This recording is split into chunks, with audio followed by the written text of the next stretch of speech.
In this tutorial, you're going to learn all about SSH and how to use it as a web developer. Towards the end of the tutorial, we'll look at some real examples of connecting to servers via SSH, so keep watching to see how you can make use of SSH for your projects. SSH provides a secure connection to another computer, typically a server, to perform tasks like remotely executing shell commands. You might want to see how much disk space is on a server or install a new service or app. You can use SSH to log into the remote machine and run pretty much any command you need to. The problem with connecting to a remote machine over the internet is that your data will pass through many networks, some of which could be unsecured and have malicious programs or users listening for interesting requests. For example, if you were trying to run a command on a remote server from your local computer over the internet, your transmission could be intercepted, viewed, and possibly modified before it reached its intended target. SSH prevents this by creating a secure connection between the two devices where you can safely send requests to run commands on the remote server. SSH can also be used to secure any type of network resource, for example HTTP or FTP, and we'll take a look at some examples at the end of this video. Generally, you would set up an SSH connection in the terminal or command prompt, and you'll need to have both SSH server software running on the remote machine and also an SSH client on your local machine to make a connection. This is something that's generally configured on new servers when they're set up, otherwise it'd be difficult to administer them, and Mac and Linux computers will have an SSH client installed already. For Windows users, either using a Unix-like command prompt like git bash or the Windows subsystem can provide command line access, or you can use the PuTTY client to manage connections. To make an SSH connection, you need to know at least two things: the server host and the username that you wish to connect to the remote server as. The server host can either be an IP address or domain name. The username will be the user on the remote server that you're connecting to, not the user on your local computer. You'll also need some way of authenticating yourself to the remote server, which can either be a password or a key. We'll look at keys in a moment, but first let's make a connection to a remote server with a password. I'm going to connect to a remote server I have set up with DigitalOcean. First, I'll type in SSH James at 142.93.58.60, where James is my username on the remote server and the IP address is the server host. I'll then be prompted for a password which is hidden on the command line, so it needs to be typed in carefully.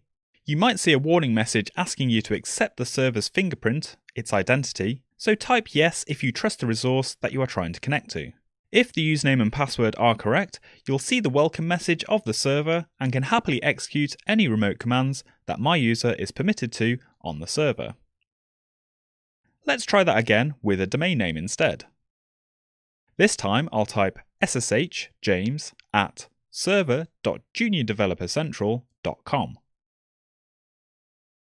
So now I'm using server.juniordevelopercentral.com as the server host. Again, I'll enter the password for this user, and once the SSH connection is established, I can then run commands.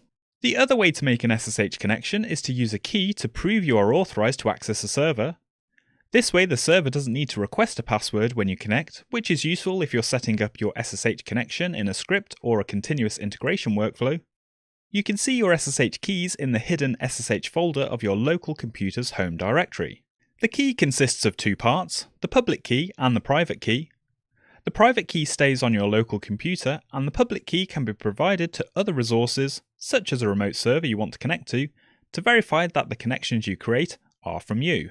If you don't have any keys, you can create a new one with the SSH keygen command, specifying a name for the key and local password to use if required. To provide your public key to a remote server, use the SSH copy ID command with a username and server, which will then copy your public key.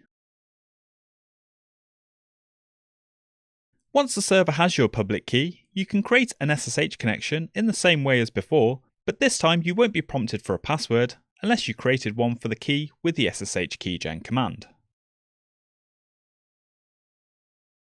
Probably the most common other use of SSH for web developers is to copy your project files from your local computer to a remote server. There are several ways you can do this, including using the SCP command, short for secure copy, which takes your local files and securely copies them to a remote server. You can also specify the folder on the remote server the files are copied to.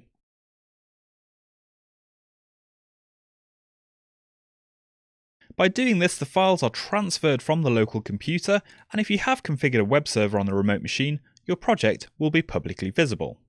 SCP, however, is marked as being outdated by the OpenSSH organisation, so alternative tools like SFTP and rsync are available to help move files between clients and servers.